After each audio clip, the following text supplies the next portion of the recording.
There are few things as exciting as receiving a letter, whether it's an ordinary white envelope or a delicious golden envelope like this one. I love receiving a letter. It's been ingrained in me to write letters throughout my life because I was sent to boarding school when I was quite young, and of the culture there that you wrote a letter once a week to your parents. You actually were sat down on a Sunday morning. I think it must have been before we went to church at 9 a.m. And all of us throughout the whole school wrote letters to our parents.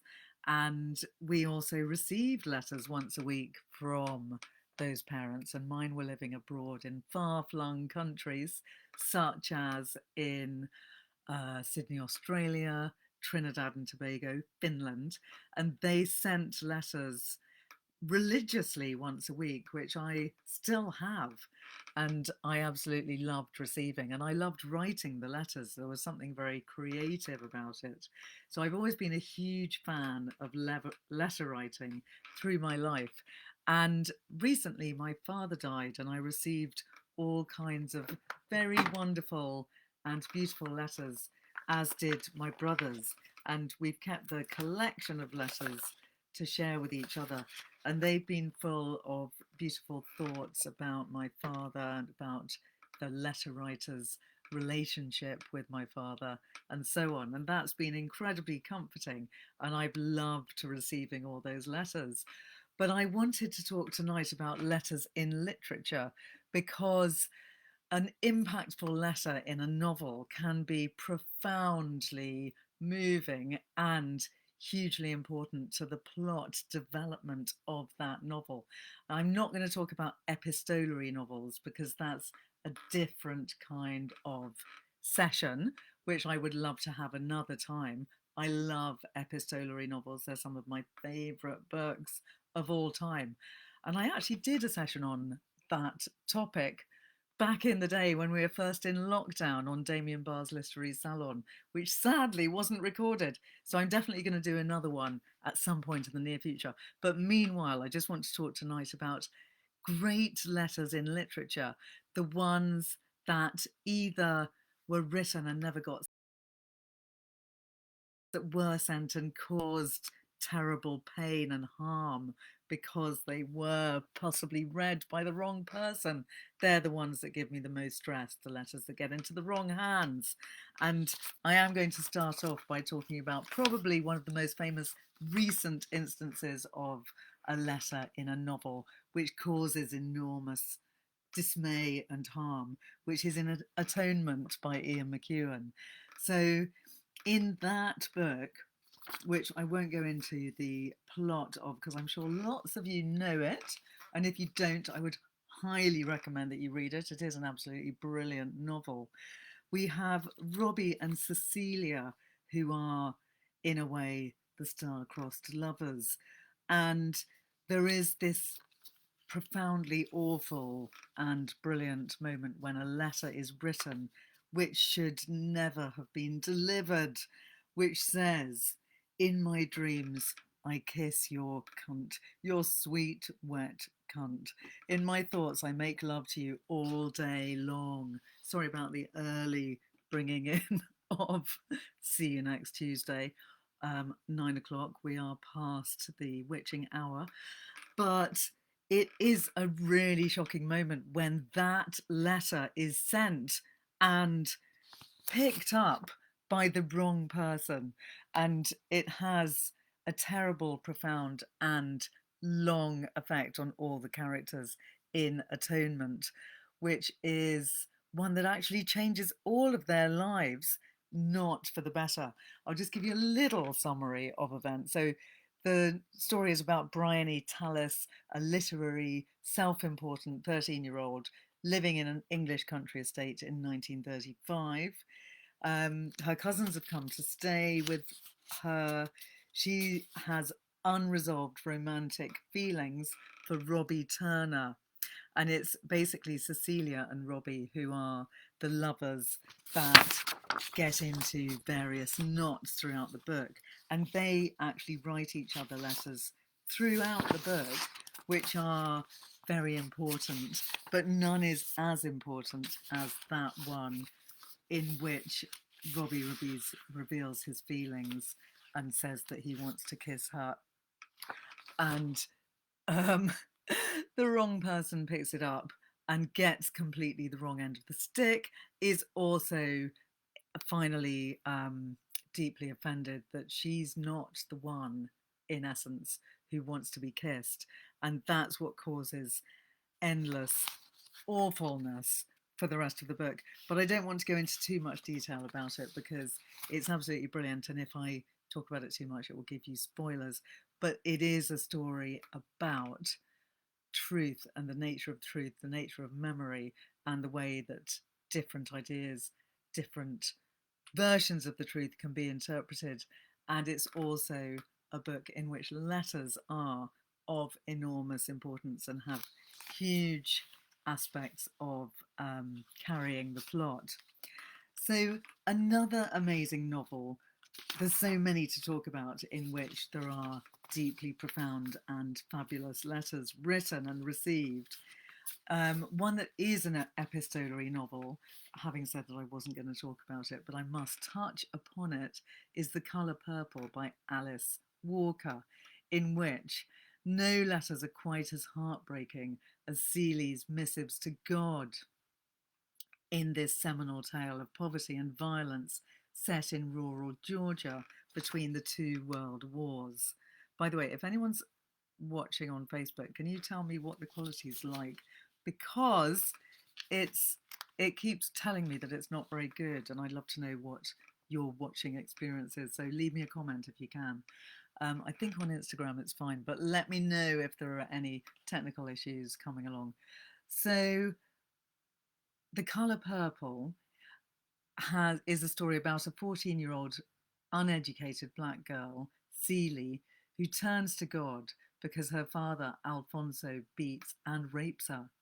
There's nothing sentimental or self-conscious in the way she details her experiences. She's simply laying out in sparse, unsophisticated and harrowing language the horrors of her daily existence.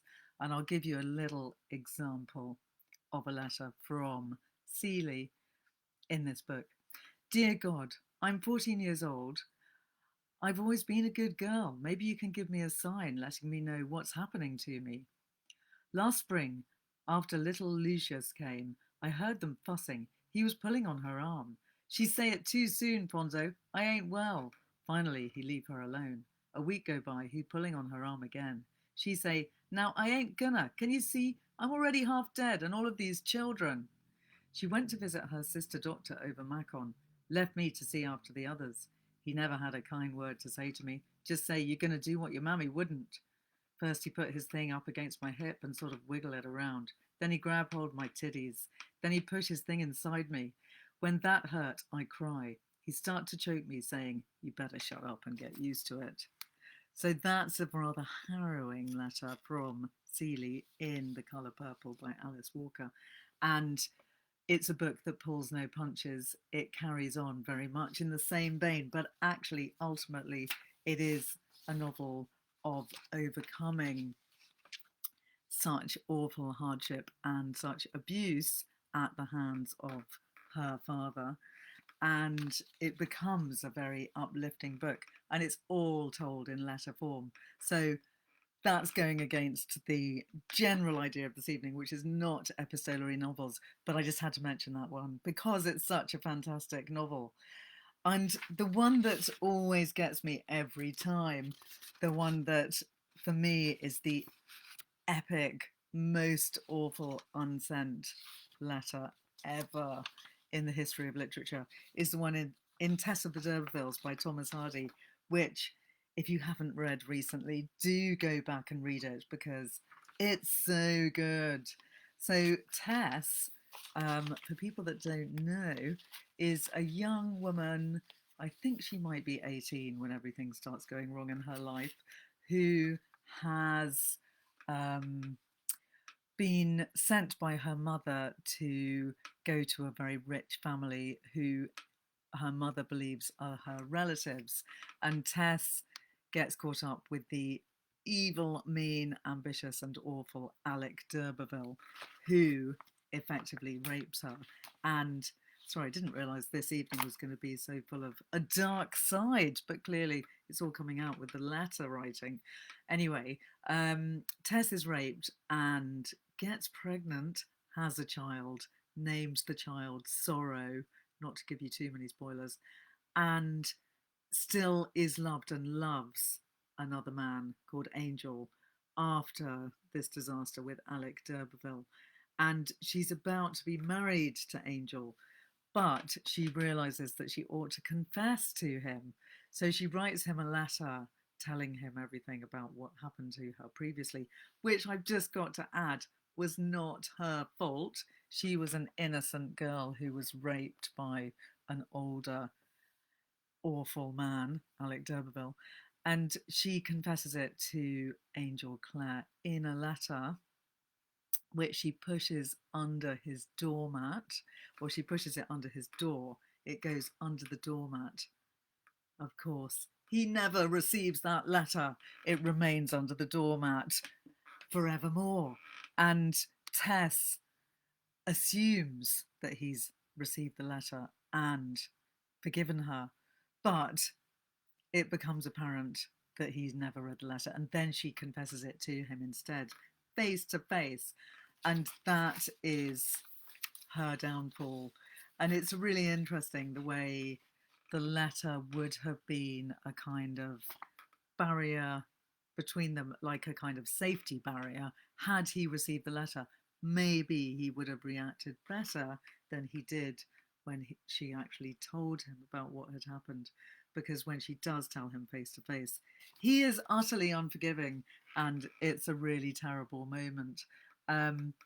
So letters in Tess of the D'Urbervilles are of great importance, not simply that letter, but there are other letters too.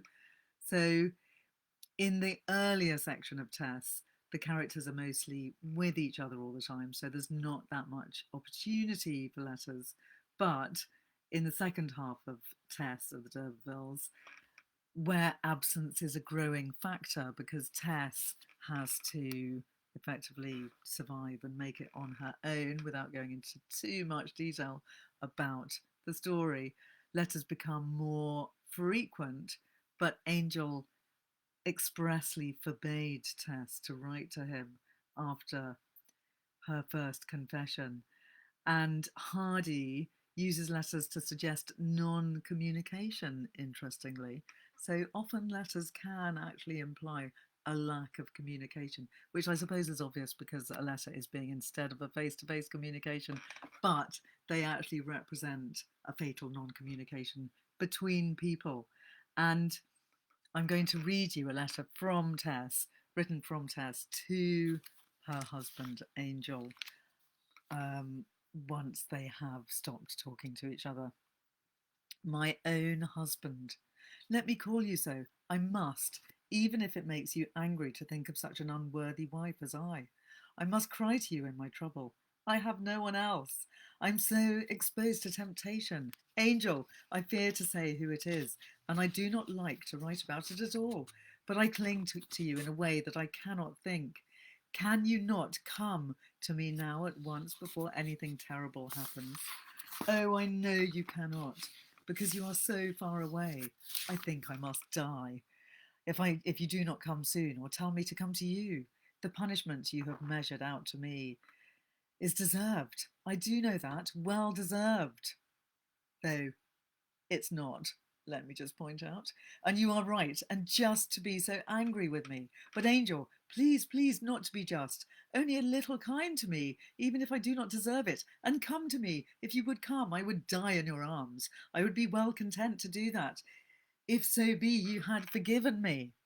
Angel, I live entirely for you. I love you too much to blame for you going away, and I know it was necessary you should find a farm. Do not think I shall say a word of sting or bitterness. Only come back to me. I'm desolate without you, my darling.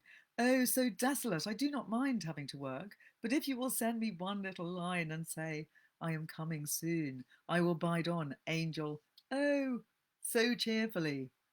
It has been so much my religion ever since we were married to be faithful to you in every thought and look, that even when a man speaks a compliment to me before I'm aware, it seems wronging you. Have you never felt one little bit of what you used to feel when you were at the dairy? If you have, how can you keep away from me? I am the same woman, Angel, as you fell in love with. Yes, the very same. Not the one you disliked but never saw. What was the past to me as soon as I met you? It was a dead thing altogether. I became another woman, filled full of new life from you. How could I be the early one? Why do you not see this? Dear, if you would only be a little more conceited and believe in yourself so far as to see that you were strong enough to work this change in me, you would perhaps be in a mind to come to me, your poor wife. How silly I was in my happiness when I thought I could trust you always to love me. I ought to have known that such as that was not for poor me. But I am sick at heart only for old times. Sorry, not only for old times, but for the present. Think, think how it do hurt my heart not to see you ever, ever. If only I could make your dear heart ache one little minute, as mine does every day and all day long, it might lead you to show pity to your poor, lonely one. People still say that I'm rather pretty, Angel. Handsome is the word they use, since I wish to be truthful. But perhaps I am what they say. But I do not value my good looks. I only like to have them because they belong to you, my dear, and that there may be at least one thing about me worth your having. So much have I felt this, that when I met with annoyance on account of the same, I tied up my face in a bandage as long as people would believe in it. That's pretty extreme. Oh, Angel, I tell you all this, not from vanity. You will certainly know I do not, but only that you may come to me. And so it goes on and ends with your faithful, heartbroken Tess. It's a tragic and brilliant and beautifully written letter, as is indeed the whole novel. And I will let you discover what happens. But if you haven't read Tess ever, do read it. If you've read it long ago, read it again.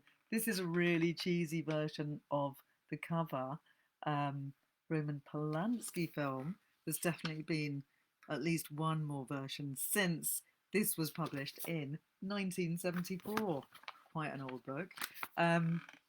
But it's so good. And it's one of those books that if you did read years ago, it's really good to revisit because it means different things to you whenever you read it. You might read it as a teenager and really empathize with Tess and feel her pain and feel her sorrow. You might read it again when you're older and think, why was Tess being so damn passive? And want to give her a bit of a kick to get her to take control of her own destiny. And it's jolly annoying that she doesn't. Oh, I'm getting some comments now. Thanks, Anne, for saying the quality's fine. Glad to hear it. And Helen is mentioning some great books with letters, The Lost Letters of William Woolf. Ooh, which I don't know that one. That sounds really interesting. The Peculiar Life of a Lonely Postman. Love the sound of that.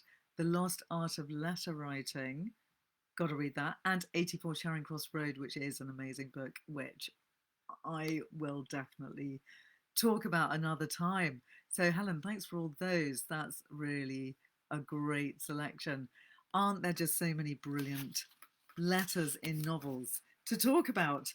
But I'm going to next mention Four Letters of Love by Niall Williams, which I'm trying to find the actual book, which I'm hoping I have not lost for this evening. No, I haven't. Here it is. So this is a really magical and beautiful book written by Irish writer Niall Williams, who doesn't seem to be so well known over here in the UK. Maybe you know him. If you don't, I wholeheartedly urge you to read it. Colleen is saying, I have that book, but I haven't read it yet. Definitely you must. I really think you'll love it. It is one of those books that completely sweeps you away.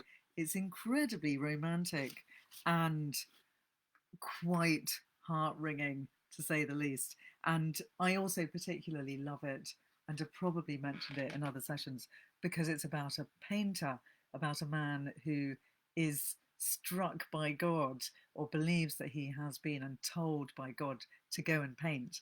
And it's when he's already a fully grown man with children who ought to be doing far more sensible things like earning a living, and he's told by God instead to paint, and he goes out and paints the sea and becomes an absolutely amazing painter.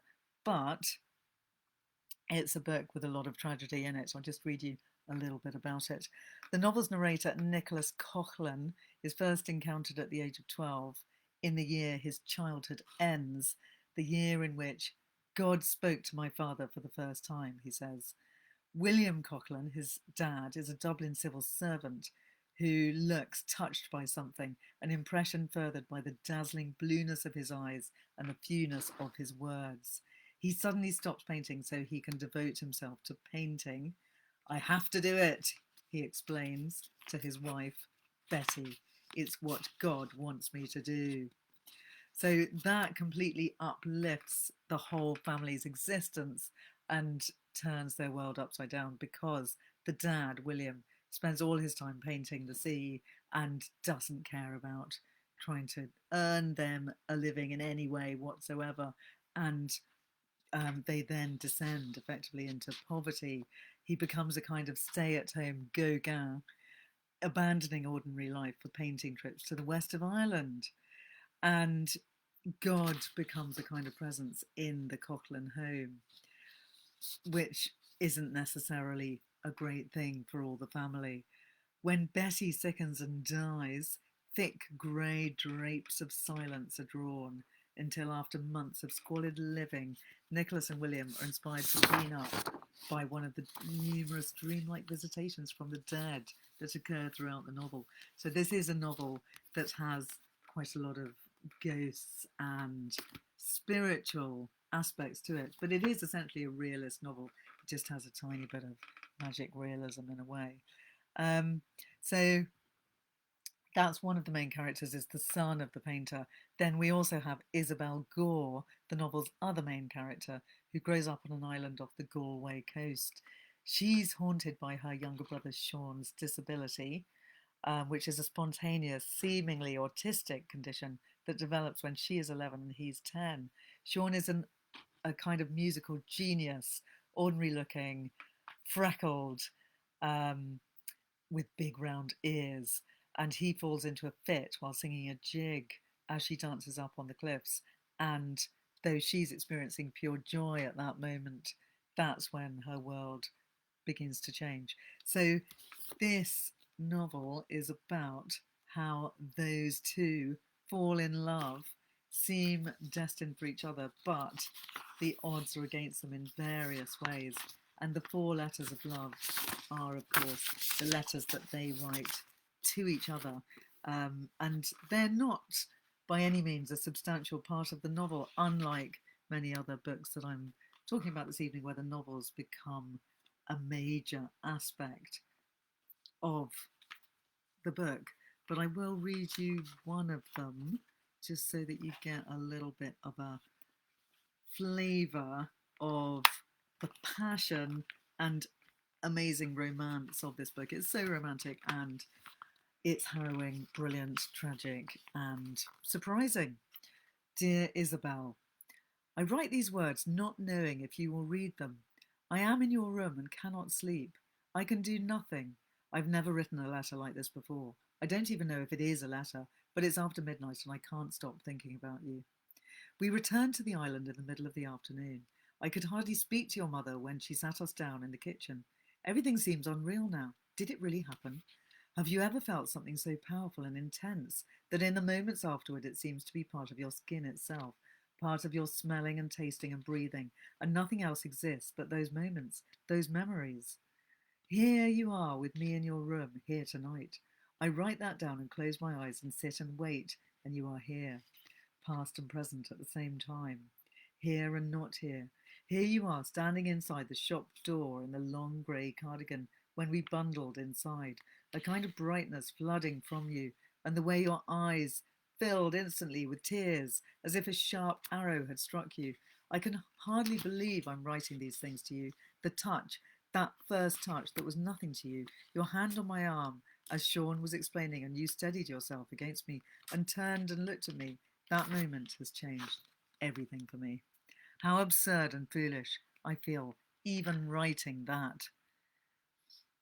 I feel like an elephant before a rose. Forgive me, I only have the courage to write these things, not fully knowing if I will send them. And so it goes on. And does he send the letter? I'll let you find out. These letters are absolutely fabulous, and reading it aloud just then did make me think, have you ever written a letter like that? Or have you ever received a letter like that?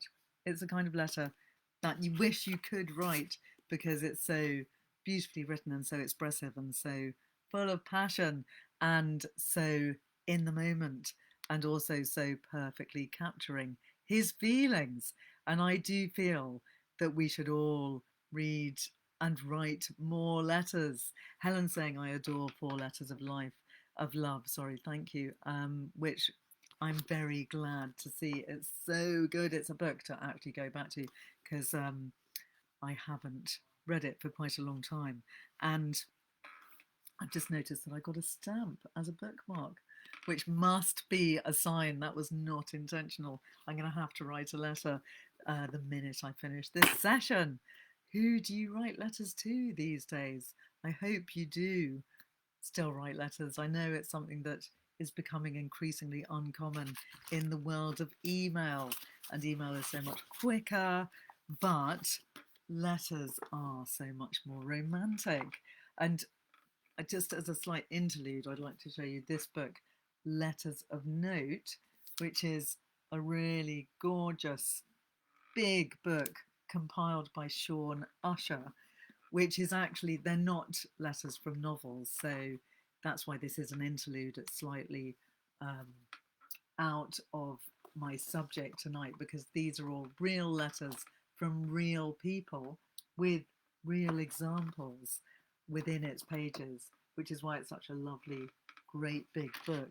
And they're often, or indeed all, from famous people, like this one is from Sol LeWitt to Eva Hess, written in 1965. And there's letters in here to and from Winston Churchill. There's letters from Zelda Fitzgerald, Iggy Pop, Fidel Castro, Leonardo da Vinci, and many, many more. Mick Jagger, Emily Dickinson.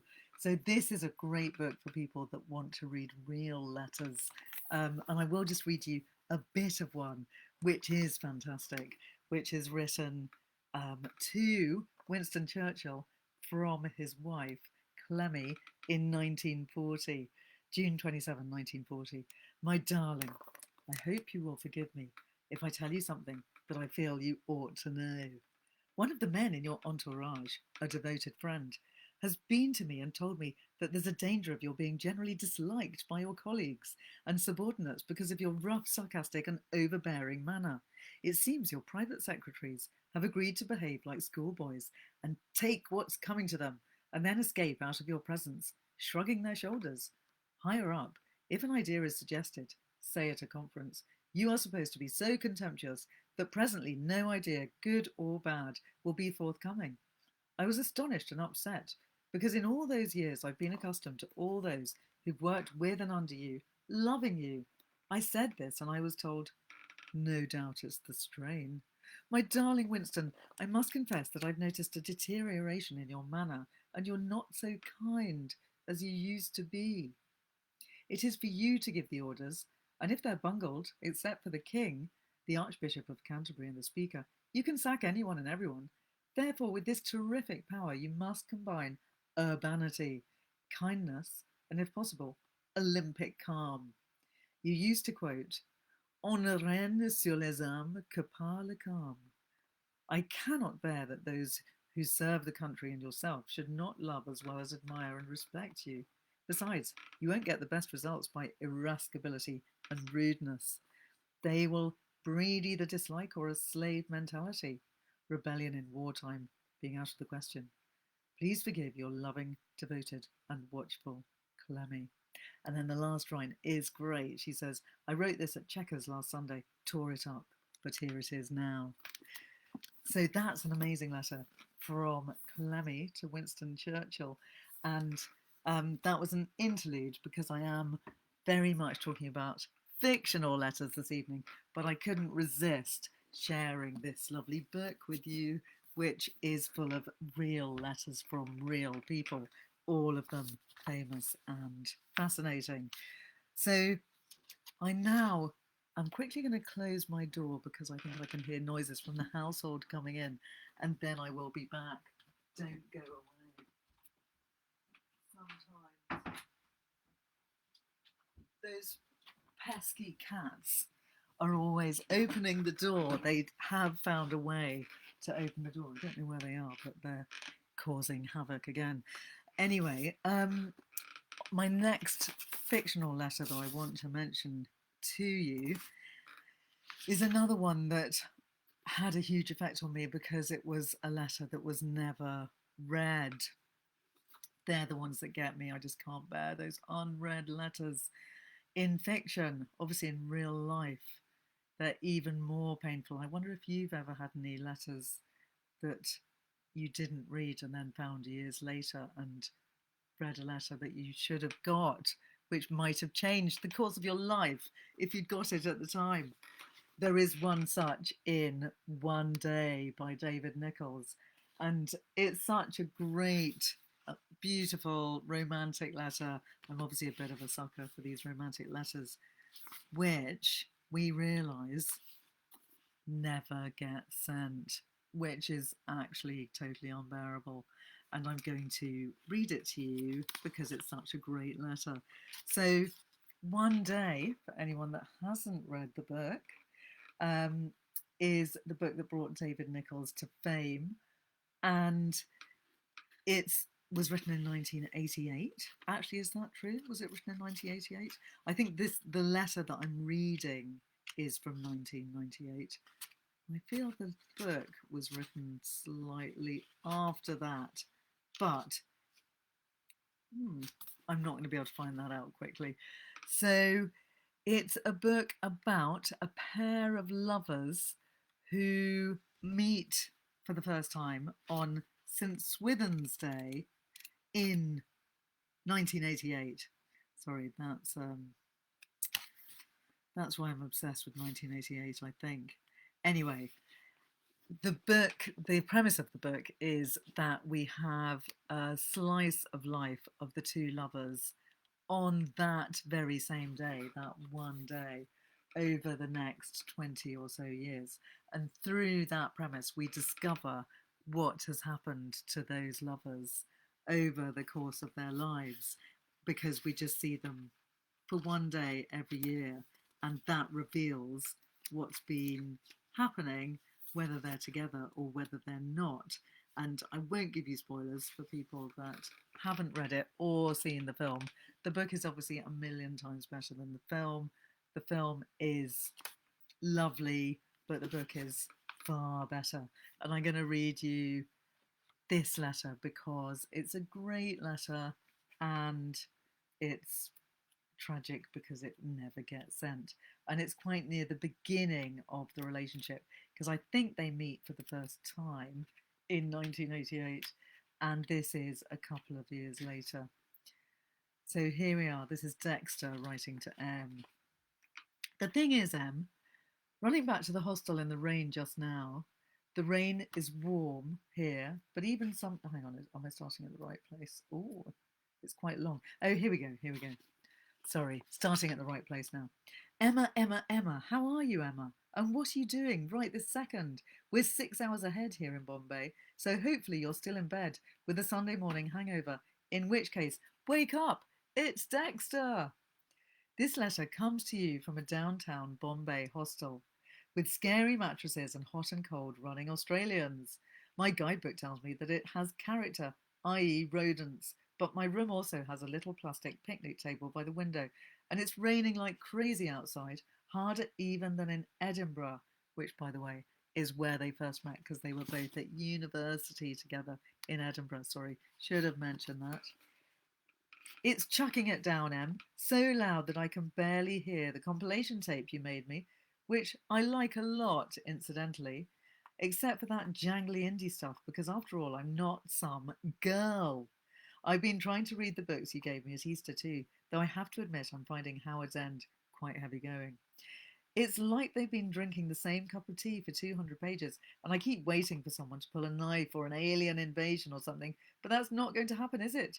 When will you stop trying to educate me, I wonder? Never, I hope. By the way, in case you hadn't guessed from the exquisite prose and all this shouting, I'm writing this drunk. Beers at lunchtime. As you can tell, I'm not a great letter writer, not like you. Your last letter was so funny. But all I will say is that India is incredible. It turns out that being banned from teaching English as a foreign language was the best thing that ever happened to me, though I still think they overreacted. Morally unfit, me. Tove was 21. I won't bore you with all that sunrise over the Hindu cash prose, except to say that all the cliches are true. Poverty, tummy upsets, blah, blah, blah.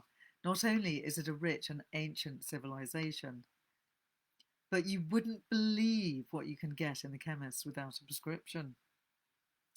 So I've seen some amazing things, and while it's not always fun, it's an experience, and I've taken thousands of photographs, which I'll show you very slowly when I get back. Pretend to be interested, won't you? After all, I pretended to be interested when you banged on about the poll tax riots. Anyway, I showed some of my photos to this TV producer who I met on a train the other day, a woman, not what you think, old, mid-30s, and she said, I could be a professional. She was here producing a sort of young people's TV travel show thing, and she gave me her card and told me to call her in August when they're back again. So who knows? Maybe I'll do some researching or filming even. What's happening with you work-wise? Are you doing another play? I really, really enjoyed your Virginia Woolf, Emily What's-Her-Name play when I was in London. And like I said, I think it showed loads of promise, which sounds like bullshit, but isn't. I think you're right to give up acting, though. Not because you're not good at it, but because you so obviously hate it. Candy was nice too, much nicer than you made out. Send her my love. Are you doing another play? Are you still in that box room? Does the flat still smell of fried onions? Is Tilly Killick still soaking her big grey bras in the washing up bowl? Are you still at Mucho Loco, or whatever it's called? Your last letter made me laugh so much, Em, but you should still get out of there because while it's good for gags, it's definitely bad for your soul. You can't throw years of your life away because it makes a funny anecdote, which brings me to my reason for writing to you. Are you ready? You might want to write it all down. Now, I'll just read you a bit more because it is quite long, but you've got to know what happens in this letter because it's a deeply, profoundly annoying letter because it never gets read. So he says, good, here it is. I think you're scared of being happy, Emma. I think you think that the natural way of things is for your life to be grim and grey and dour, and to hate your job, hate where you live, not to have success or money, or God forbid, a boyfriend. And a quick discursion here.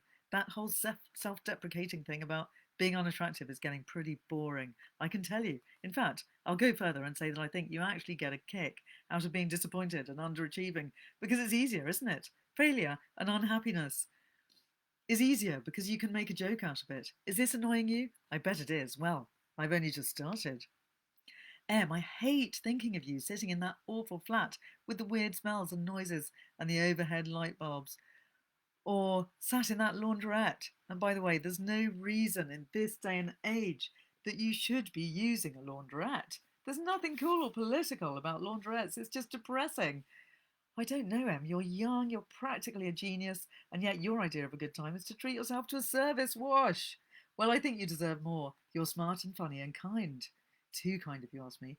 And by far the cleverest person I know. And I'm drinking more beer here, deep breath. You're also a very attractive woman. And more beer. Yes, I do mean sexy as well, though I feel a bit sick writing it down. Well, I'm not going to scribble it out because it's politically incorrect to call someone sexy because it's also true. You're gorgeous, you old hag. And if I could give you just one gift ever for the rest of your life, it would be this: confidence. It would be the gift of confidence. Either that or a scented candle.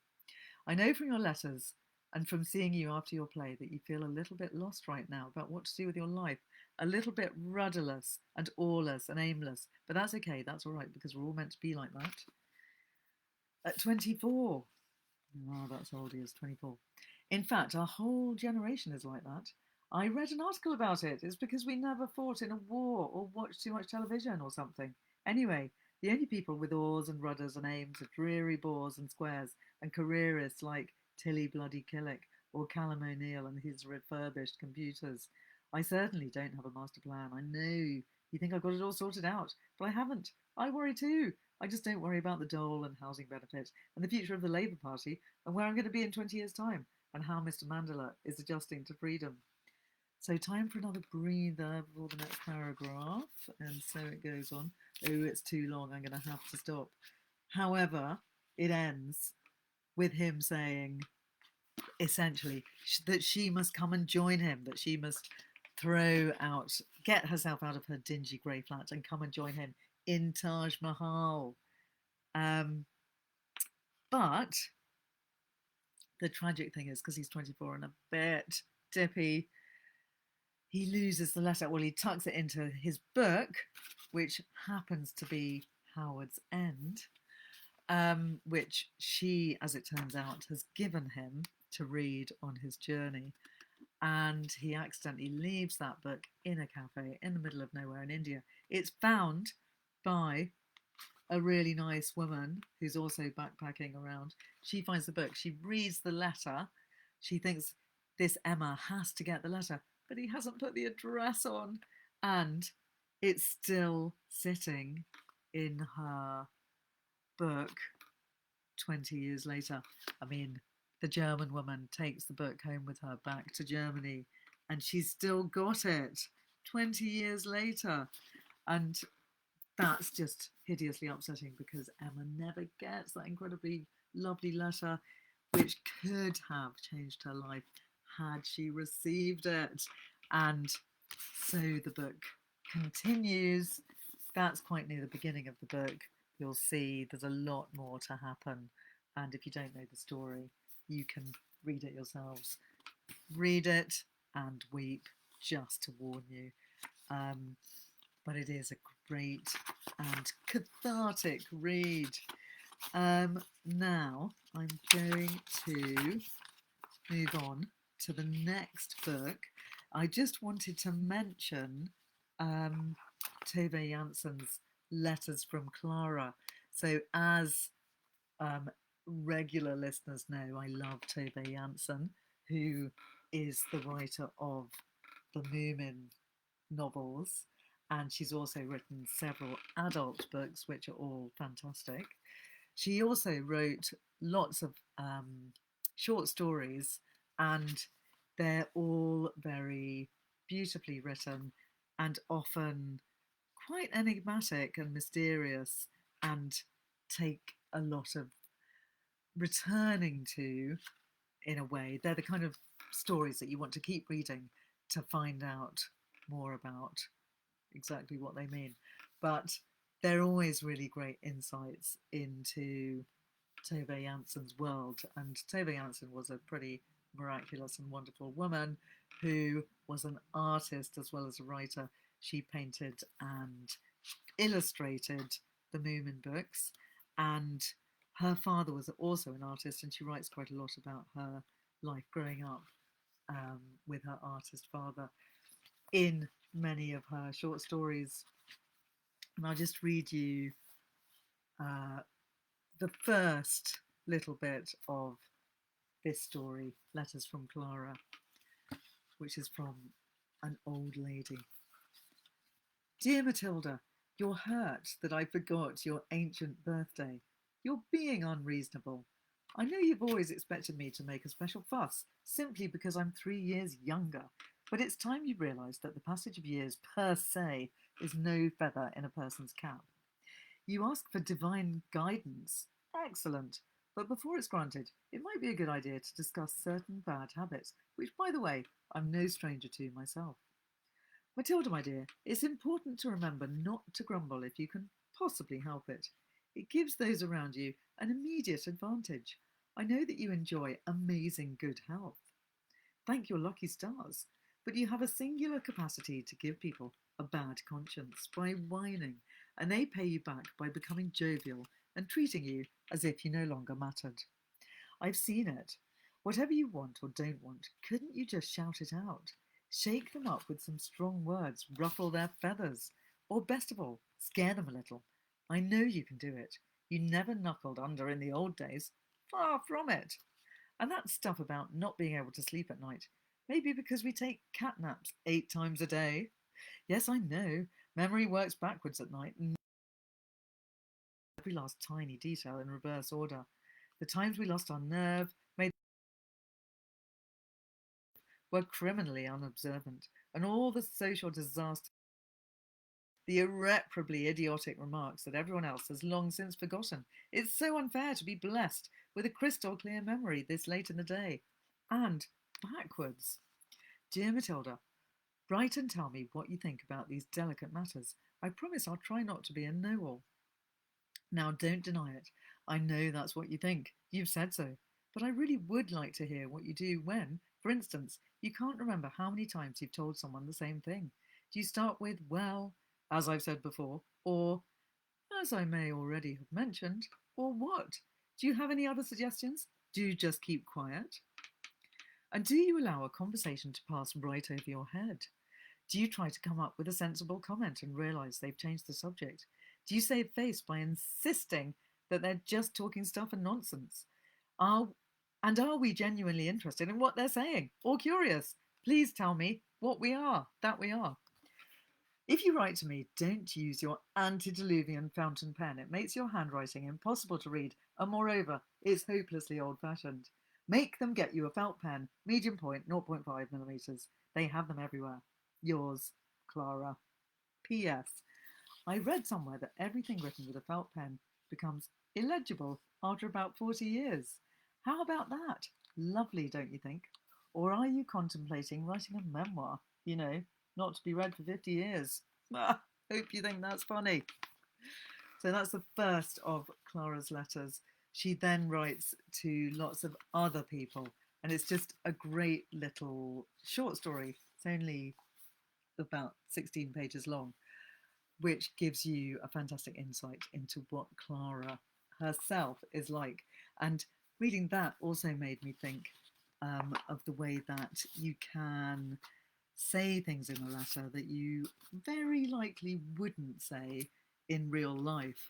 And letters can be a great opportunity to unmask yourself and give expression to things that you didn't want to express in person. And many people write amazing letters with great passion and feeling who are unable to do that face to face. So letters can be a perfect place to unveil your true feelings. Connie is saying, oh, hang on. Just curious, are there any books from a patient in a mental institution? Oh, that's a really interesting question. Letters from patients. Well, that makes me think of a couple of things. One is the fact that my dad, who sadly passed away in January, but this is a story that gives me much mirth and laughter. He once pretended to be in a mental institution. He actually got some notepaper from a mental institution when he was, I think he was at boarding school, or he might even have been, I think he might have been at university. I think he might have been about 18. And he wrote to his parents, my grandparents, on this headed notepaper that was from a real mental institution saying, "Dear Mum and Dad, I don't know why I've been put in this place. I don't know what I'm doing here." And it was a very bizarre and uncharacteristic thing of my father to do. He thought it was absolutely hilarious, and his parents didn't find it remotely funny. I think he did take it quite far, to the point where they were actually coming to find him and trying to get him out of this supposed mental institution, which was a real place. So that's a crazy thought that thank you for reminding me of, Connie, because I had forgotten about that. But letters from mental institutions in fiction and in non-fiction is a really interesting thought. And it does make me think of an amazing book by Paul Sayer, which is called The Comforts of Madness, which is a book in which the hero is a young boy who is not exactly writing a letter, he's telling his story, but it is a bit like he's writing a letter because he is in a mental institution, and he, by the time he's telling us his story, he's in his 20s. But when he was young, like about 12, he kind of totally shut down from life. He decided to stop moving because he'd had an absolutely awful trauma. His own father had died.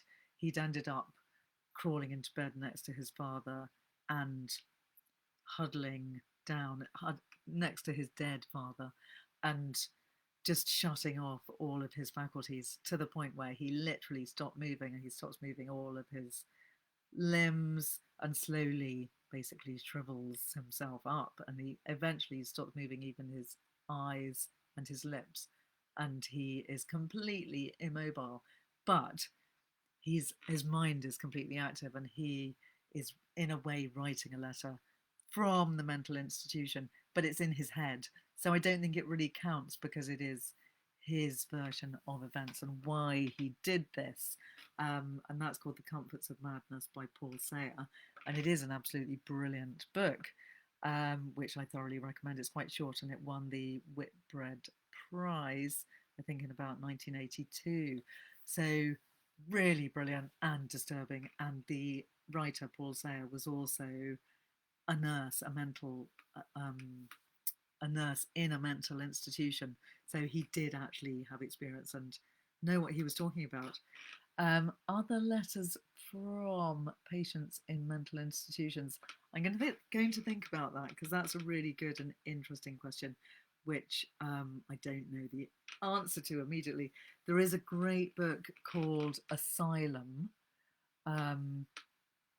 which is another fantastic read, and I'm just trying to remember who wrote it, which is about a mental institution.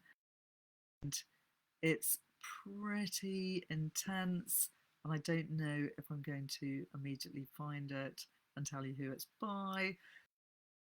Come back to that. So now I've suddenly lost my thread slightly. Oh, I know. I wanted to mention also another great book with letters that didn't, which is Claire Fuller's Swimming Lessons. And I'm a big fan of Claire Fuller's. I've definitely talked about some of her other novels on some of these sessions before. Is a really interesting novel. I think it was her second novel. Her first novel was Our Endless Numbered Days, and her most recent novel was Unsettled. This book is about how 12 years ago Flora's mother Ingrid disappeared, vanishing from a Dorset beach. Everyone believes that Ingrid is long dead, everyone that is, except for Flora.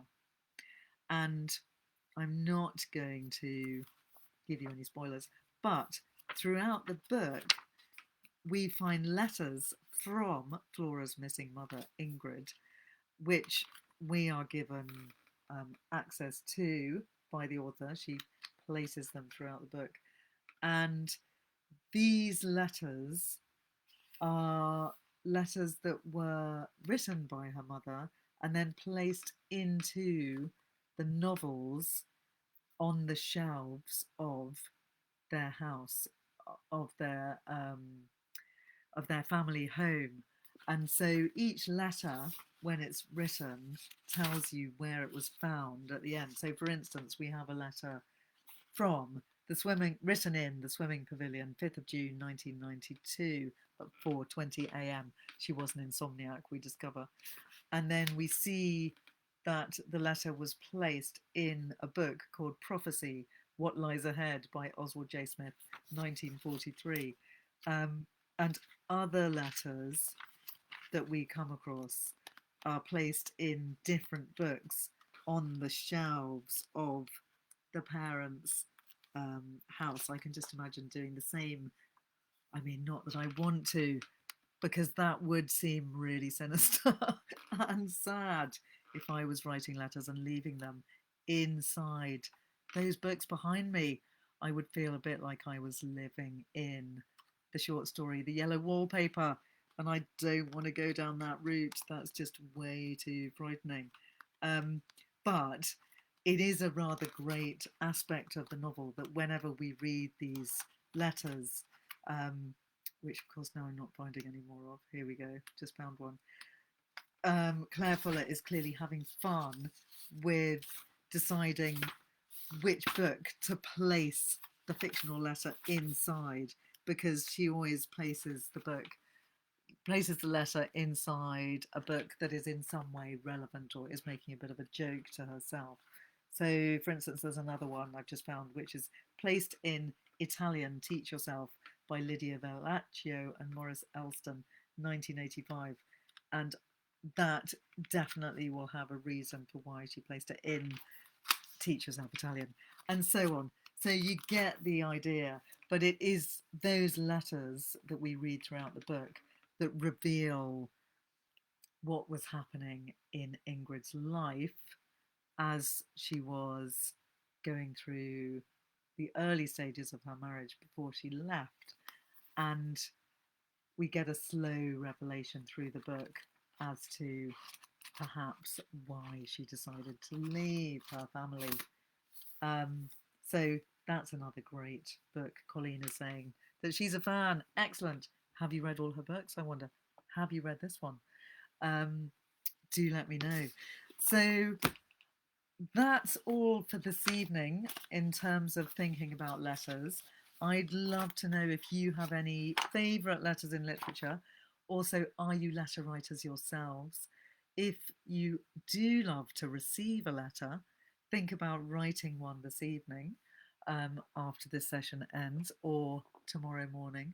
Think of someone you could send a letter to. I actually love writing letters myself, and I think it's always a very magical and beautiful thing to do, to write a letter to someone. And particularly now that it's so easy to write people emails, getting a letter is all the more wonderful. So find yourself a lovely envelope, a nice pen, and if you have some nice writing paper, and write a letter to someone, because it will totally make their day. Next week, I am going to be on Damien Barr's Literary Salon next Wednesday night, 9 p.m, talking about friendship in literature, which I'm looking forward to as an excellent topic. Also, this coming Tuesday night, I'm going to be interviewing the amazing Carla Valentine about her new book, Murder Isn't Easy. This is an in-person event at the House of St Barnabas in London. So anyone that can come, do come along. You can get tickets via Eventbrite. If you search for Carla Valentine, you'll find it. And the evenings at the House St Barnabas, I know lots of people don't live near London, so it's not necessarily going to be convenient, but if you happen to be in London, then great, do come along. The evenings at House St Barnabas are really lovely. They're very intimate. It's a small audience, and it's a chance to meet the author, ask them questions. I interview the author all about their life and what books they read as a child, what books they read now, what books they read as a teenager, what books had a big effect on them. And then I also give them a little bit of a bibliotherapy session and prescribe books to them. So it's a really fun evening. That's on Tuesday night. Do come along if you can. I'm afraid it's not recorded, unfortunately. I'll have to work on my technology to do that. And meantime, have a lovely Easter weekend. And thanks so much for coming this evening. See you next time. Good night.